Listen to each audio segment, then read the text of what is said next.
Welcome back, everybody. We are on part 2, which means it's time to break down some of the hot tags that have happened in the world of professional wrestling for this week. And man, this was a busy week in wrestling, and not necessarily a good one.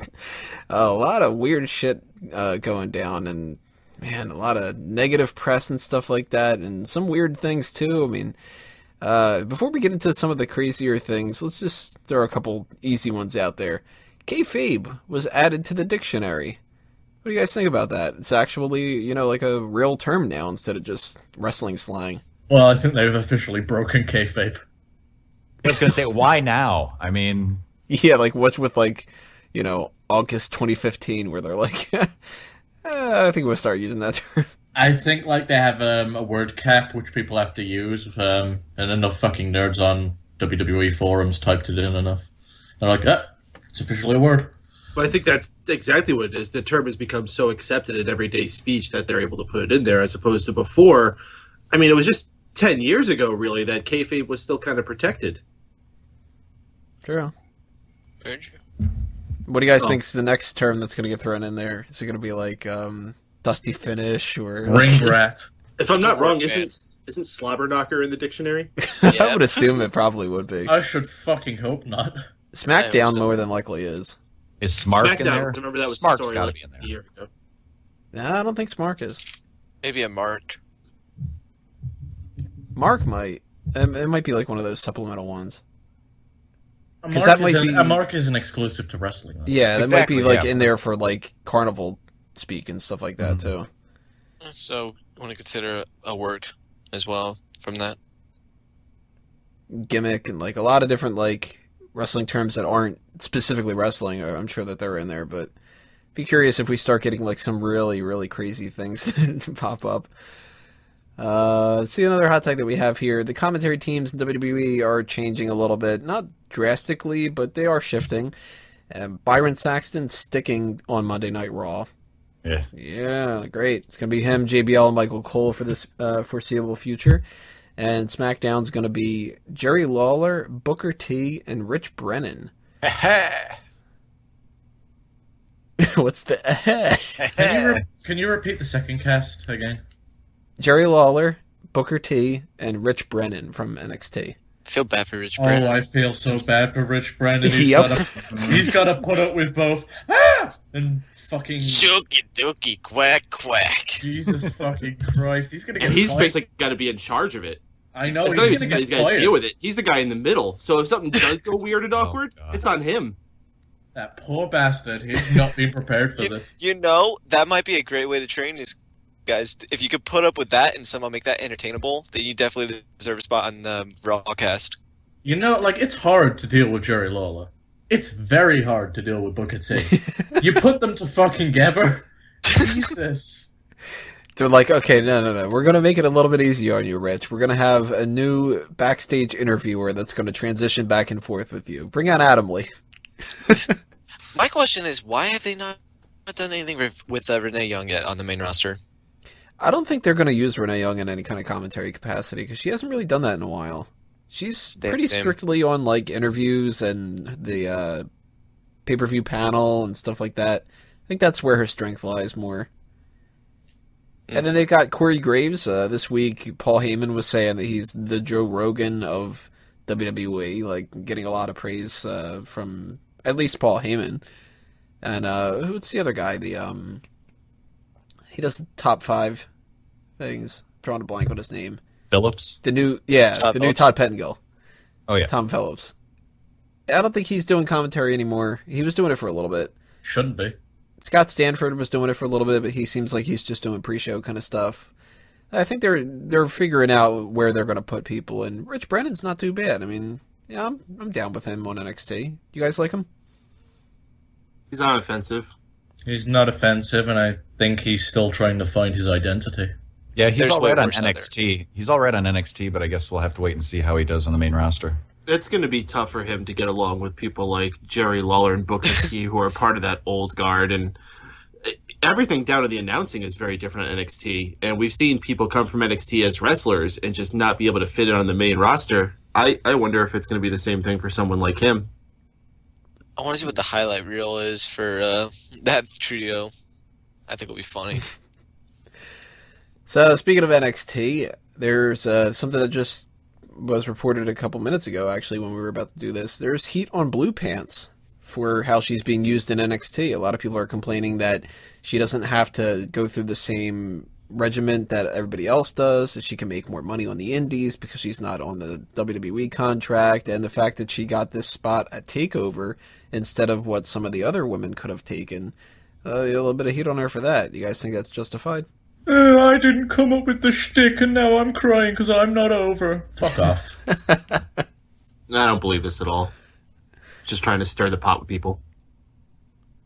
Not at all? It does sound like bullshit, but if there's any truth to it, let him whine, and she should just laugh and enjoy that she's making money. No, hold on. Why is this news anyway? Somebody might be upset at somebody. All that went down this week, we're going to talk about this shit? Let's get to the real news. Yeah, we're saving those for last. We're going to throw out one other one before we get into those crazier things. Sarah Stock, the one who was Sarita in TNA, is going to be joining WWE as a trainer for the Performance Center. What's she going to do? Teach people how to sting? How to sting? Dang! Get to choose a B? She wasn't to be. Sure she was. No, that was Rosita.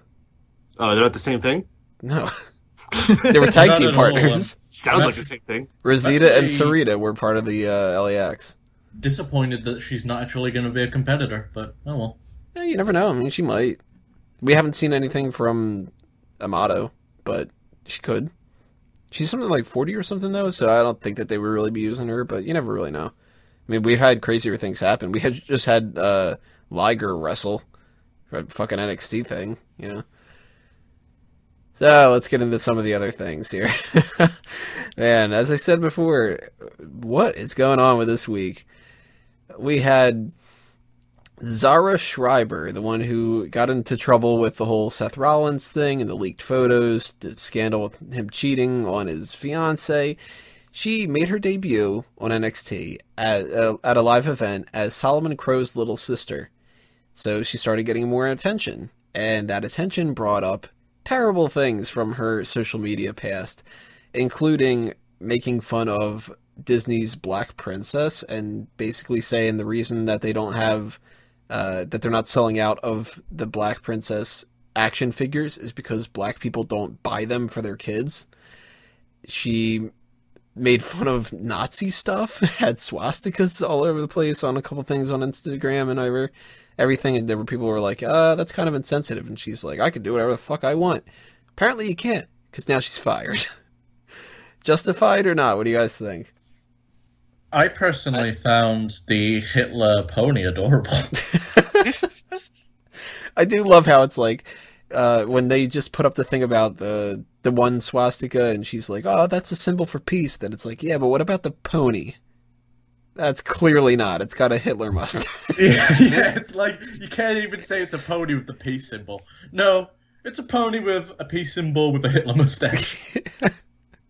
See, I've only seen vague accounts of what she's done. I didn't see any specifics, so I'm going to have to go back and look at that. But based on what I've heard, she's just dumb for not taking care of that before she ever got involved with the organization. I mean, why wouldn't you delete your account or something? You know, do something. Why would you? I don't get it. I'm surprised this didn't come out when her tits came out. Yeah, exactly. Like, did no one go through her Instagram account and was like, oh yeah, man, I want to see some more tits? Pony with a Hitler mustache? What's going on here? Like, I could understand if they didn't, find, like, her replies in the comments and stuff like that, but if you were to just scroll through her Instagram, I don't know how many pictures she has because I don't follow her. I would think a quick scroll, you'd eventually get to the point where you see Hitler pony, and you're like, what the fuck's happening here? My understanding, these were from years ago. Still, Hulk Hogan's comments were from years ago as well, and he got blacklisted from the company completely. Yeah, but shut up, Drew. That's from a fucking video that was hidden. This is on an Instagram account that you scroll down. There's a difference. And they're built up when you have years and years, especially women. You know how they be taking fucking pictures in the bathrooms and of their fucking pumpkin spice lattes. Fills up really fast. I don't think Zahra strikes me as a pumpkin spice latte kind of girl. She strikes me as a Hitler pony. One of my favorite comedians has a song called I Think You're a Nazi Baby. Poor Seth. Nazi. Nazi, whatever. So we also had a fan tried to stab Dean Ambrose at the SmackDown tapings. He got taken down by security. And I'm assuming we don't really have all that much to say about that, right? I saw the video of it. Did they actually find him with a knife in his hand, or what was the deal with that?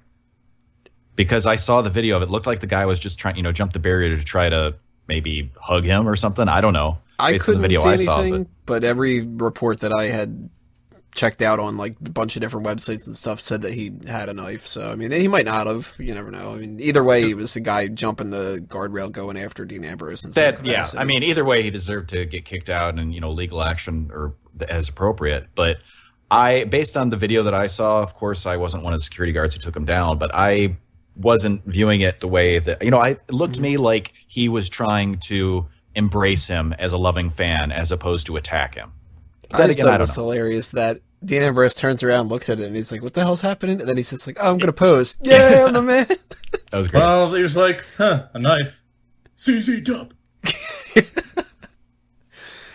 That takes us into another crazy thing that happens with a fan. If everybody's been following this Armando Montalvo, I think is what it was, story, this fan was obsessed with AJ Lee and Lita, and holy shit, man. I started looking back on some of his old things. This all came about, the story was that he was outside the WWE Performance Center, and he had already had an incident before that got him banned from the premises, and he decided to show back up again. So they obviously confronted him. He ended up getting shot. Last I had read, he was like in critical condition or something like that. That guy apparently had a knife. There's shit from the past literal shit from the past where he had smeared his own shit and pissed on like the building. There's creepy YouTube videos of him talking about how much he loves AJ Lee and how much he's been preparing for his whole life to sniff her panties. There's stuff about Dusty Rhodes, and he's got this wall that's like the creepy serial killer wall kind of thing like that. It's really like, you look at that and you're like, I gotta be fucking, this has gotta be a joke or something. Like, it's crazy, but what do you guys think about this situation? Have you been following it as much as I have? Because I think it's really interesting. Well, like you said, it seemed like a joke after, I was talking with you guys this week after all this stuff came down and seeing some of the videos. At first, I thought it was a parody. I was like, no, nobody's really that crazy. No, he's really that fucking batshit crazy. Did you watch the video of him taking the shit in the Home Depot bucket? That one I purposely avoided because I'm aware that it exists. Oh, there's music in the background of it and stuff. How could you avoid that? There's good advertising for Home Depot. Yeah, I don't know. Someone's taking a shit in their bucket, so you can take it the wrong way. Yeah, and it held it all in. Not a single bit of that leaked before it got to a desired destination. Well, he did end up leaking some of it because he tips it over by accident. He's like, oh man, I spilled it all in my room. So what you're saying is he had the drizzling shits? There was another video that I thought was just like really like, what about Ghostbusters and how he's the real next Ghostbuster, and you could tell Dan Aykroyd's just kind of like, all right, buddy. So maybe Dan Aykroyd's got to watch out next or something. This guy's gotten arrested before for taking a shit in somebody's lawn, like the type of guy where WWE really should have been, going through exactly what they did, where it's just like, this guy's banned. I wouldn't be surprised if AJ and maybe Lita, although it seems like it's more heavily on AJ, if they have some kind of like a restraining order or something like that against the guy. Because it's unfortunate these people get obsessed with, celebrities, and you never know what people are going to be capable of. Very, very, like, scary to think of the people that, were working at the Performance Center at the time, and it's like, here's this guy coming in talking about how he's going to get a job from WWE. Like, he submitted a Tough Enough tape and was all upset that he didn't make the top 40, and it was like, dude, you're the guy who smeared shit on the building. Why the fuck would they take you? Hey, I mean, more charisma than ZZ, probably. I mean, it worked for puke, but still, I think it's going to work for shit. Then we had on top of this the Jimmy Snuka story. He's going to be charged or possibly charged or whatever for the murder situation that happened a long, long time ago. I purposely haven't been checking out too much about this because I know that it's just going to be like update after update, and I figured I would just afterward read everything back and stuff. But have you guys been following the Jimmy Snuka story? Yeah, only for the last 20 fucking years. Yeah. This is an old as hell fucking story. I can't believe this is coming back in the headlines now of all fucking times. I've always been harping on Jimmy Snuka as a guy who got away with murder, and WWE still treats him like he's one of these fucking legends. You know, they like to vilify people, and they completely shut out Hulk Hogan like he fucking murdered his kid like Chris Benoit did. And you got Jimmy Snuka popping out for Royal Rumbles every once in a while. You parade his fucking ugly-ass daughter out there like she fucking matters just because she has a little bit of his DNA in her. Fucking Christ. Thank goodness. This is a guy who has avoided being one of those old-timers having his legacy dug into the dirt, and is probably one of the most deserving for it to actually happen to. So, way past due. I hope the guy fucking rots and spends the last of his miserable days in jail. Fuck that guy. They just recently reopened the case too, so it's been dead for quite some time. So Yeah, when so I is saw his ex-girlfriend. that is very true. So when I saw that they reopened it, I was like, oh, they're gonna get him. Like, and I remember an old Smark Out Moment video where Wago was talking about how, you know, he doesn't deserve to be in Hall of Fame because he killed someone. So I think the issue is whether or not they'll take him out of the Hall of Fame in the future. I mean, that's to be determined. The alumni page. Well, they also removed Hulk Hogan, but he's technically still in the Hall of Fame. I mean, it's two different situations. I hate to bring that up. It's like I said, that's a bad like comparison, but I'm just saying they've removed him and he's still in. So I think they're going to be a little bit more harsh on them, but I think this is going to be a situation where they're going to wait and see what happens first. And if he gets charged and like seriously charged with it, then maybe. But from what I saw, it was third-degree murder and like involuntary manslaughter. So even if that seriously charge him with it, all right, we're charging you with this, but we're serious. So I mean, oh, it's you not guys serious? I don't think it's not going to be as bad as a sentence as if it was a first-degree murder. So if he does get charged guilty, it's unfortunate that it took them this long to put two and two together of something that a lot of people have known for a long time. Well, whatever the updates are, we'll obviously keep people posted if anything crazy happens and stuff like that. And might actually be reaching out for some kind of a statement or something like that too. So stay tuned for that. And I think that pretty much rounds us out for the hot tags for this week. Hopefully next week is better for WWE because holy shit, they took a beating this week. And whatever happens. Next week we'll report about that, you know, the hot tags and stuff.